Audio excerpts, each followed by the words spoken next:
திடீரென ஒரு பெரிய காற்று வீசியது. மூட்டம் அடர்த்தியாகியது. எதுவும் தெரியவில்லை. அம்மா, அப்பா என்று ரக்கி கத்தியது. ஆனால் பதில் இல்லை. அது தனியாக அடர்ந்த காட்டில் தத்தளித்தது. பயம் அதன் சிறிய இதயத்தை நிரப்பியது. கண்களில் கண்ணீர் திரண்டன.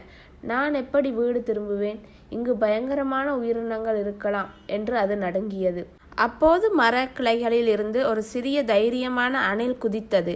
அதற்கு பெயர் சிப்பி. சிப்பி மிகவும் சாகச பிரியர். அது மலையில் உள்ள எல்லா ரகசியங்களையும் தெரிந்து வைத்திருக்கும். ஹாய் சிறிய டிராகன், ஏன் அழுகிறாய்? உன் சிறகுகள் அழகாக இருக்கின்றன என்று சிப்பி சிரித்து கொண்டே கேட்டது.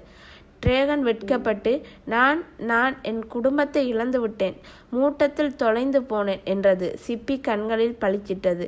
ஹாஹா, கவலை வேண்டாம், நான் உன் சிறந்த நண்பன் ஆகிறேன். இந்த மலை என் விளையாட்டு திடல். வா, நாம் சேர்ந்து போய் பெரிய சாகசம் செய்வோம், உன் வீட்டை கண்டுபிடிப்போம் என்றது. ரக்கி முதலில் தயங்கியது. ஆனால் சிப்பியின் தைரியம் அதை ஊக்கப்படுத்தியது. இருவரும் பயணத்தை தொடர்ந்தார்கள். முதலில் ஒரு கொந்தளிப்பான ஆறு வந்தது. நீர் வேகமாக ஓடியது. பாறைகள் உடைந்து கொண்டிருந்தன. ஐயோ, நான் நீந்த தெரியாது என்று ரக்கி பயந்தது. சிப்பி சிரித்தது. பாரு என் மெஜிக்கை என்று சொல்லி வேகமாக மரக்கிளைகளை வலுவான கொடிகளையும் சேகரித்து ஒரு அசத்தலான பாலத்தை கட்டியது. ஏறு என் முதுகில் என்றது. ட்ரக்கி ஏறி ஆற்றை கடந்தது.